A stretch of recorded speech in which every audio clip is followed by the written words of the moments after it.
consider a few things. One of the most frightening experiences of my life as a young man came the first time I went to sea. And realized, of course, when you're in that kind of service, you do a lot of drilling, you do a lot of preparing, and a lot of what if this were to happen. And almost all of those drills we did at sea involved somebody turning off the lights.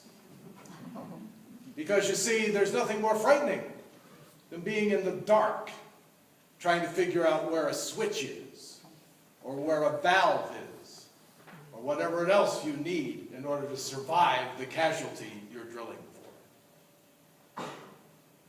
Consider at home, when we have a power outage. What's the first thing we try to restore or get going? Get some light going, a candle, a flashlight, something. Because we don't like being in the dark. The Easter Vigil, the church is dark. And then in comes the Easter candle, Christ, our light. And from that candle in the darkened church, all of the baptized hold up their baptismal candles and light those candles. And by the time we get the candle here and put in its stand, the church is full of light of those individual candles. Light into the darkness. We heard that theme tonight in all of our readings, including the responsorial psalm. We heard that theme of light. We heard that great prophecy from Isaiah in the first reading that was referenced in the gospel. That into this land of darkness, a light has appeared. Now, to understand a little bit better about what Christ is doing, consider a few other things. He's heard now that John has been arrested. Now remember, Christ is the Messiah. He is about to embark on his mission as Messiah. For a Jew, that meant going to Jerusalem. For a Catholic, it would mean going to Rome. But he doesn't do that. Remember what's happened to Jesus. He's been baptized by John, who is now arrested. He's been out in the desert and been tempted for 40 days and 40 nights. And now he's ready to begin. But instead of turning and going south to Jerusalem, he turns north and goes into the hill country, the Galilee. He goes even past Nazareth, which is north, and goes even further north into that land of Nebulun and Naphtali. Where do they? Not everyday words. That's because even the Jews realized how remote that was.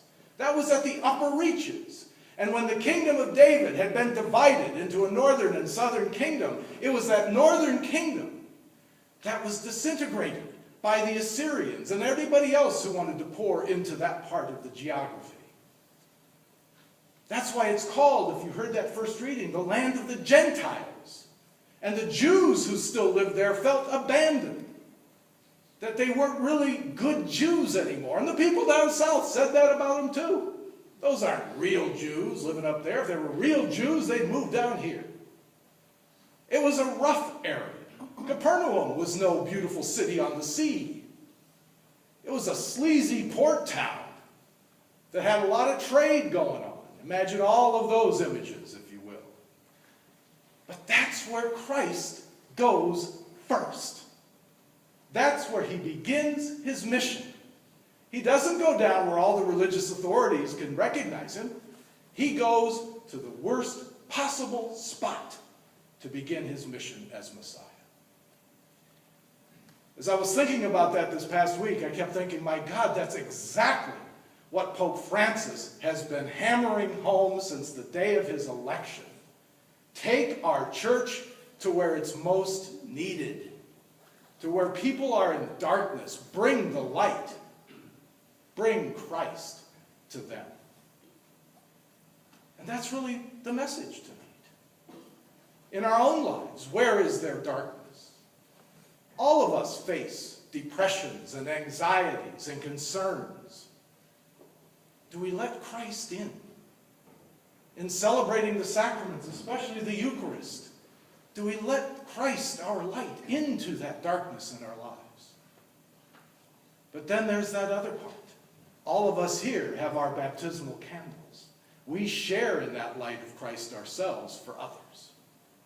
So where in our families, in our schools, in our workplaces, every place we are, who are the people most in darkness? What Christ is telling us tonight is, seek out those people. That's where we start our mission. Not preaching to the choir. The choir loves us. But where is the darkness that needs the light? The Lord is my light and my salvation. Of whom should I be afraid?